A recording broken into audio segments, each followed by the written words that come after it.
More going on. Jamie Metzl's with me, Senior Fellow at the Atlantic Council and the author of a new book, Eternal Sonata. Good to see you, sir. Nice to see you. Look, am I right? This smells to high heaven.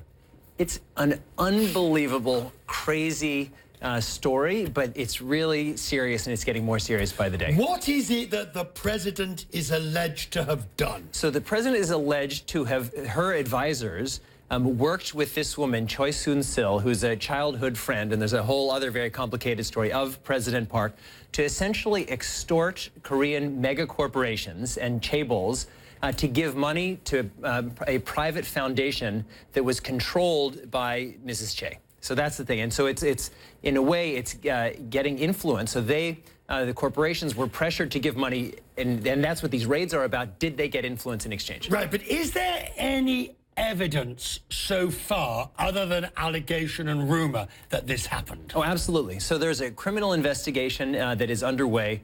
There are members of the Blue House staff who have already essentially admitted that this was the case. And President Park is now officially a suspect in the case. So it's much more than rumor, and it's actually quite serious. And this Chinese woman's father was a guru and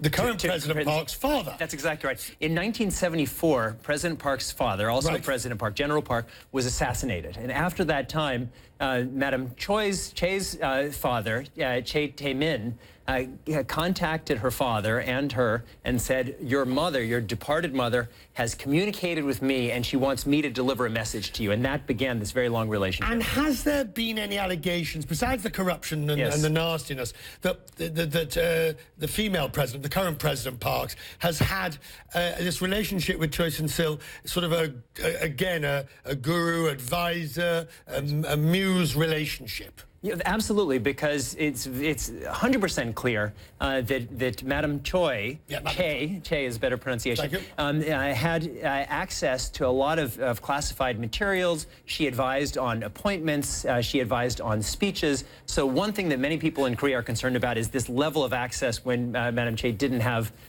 clearance. I guess, you know, we can't get into the minutiae and the nitty-gritty of it, but all it really counts, the core question, will this bring down President Park? I don't think it will. I think she's got a little more than a year left in her presidency. There are a lot of reasons why she's going to want to hold on, one of which is immunity.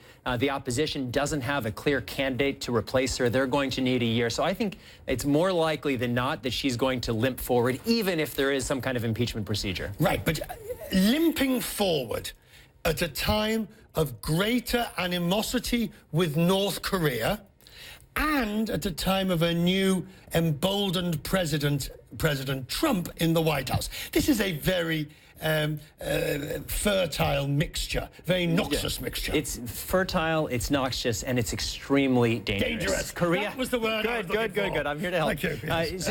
So President-elect Trump, when he was on his campaign, he basically questioned America's security guarantees to Korea, which has been the foundation of Korea's security and stability since the end of the Korean War in the 1950s. So that's up in the air. China is newly emboldened. TPP, the cancellation essentially of TPP, is putting a lot of things up in the air, and at a time when Korea needs strong leadership, it will have for the next year extremely weak leadership. We're glad to see you, sir. Please help us understand this more. My Come pleasure. back with the salacious details. I will do it. Thank you very much indeed.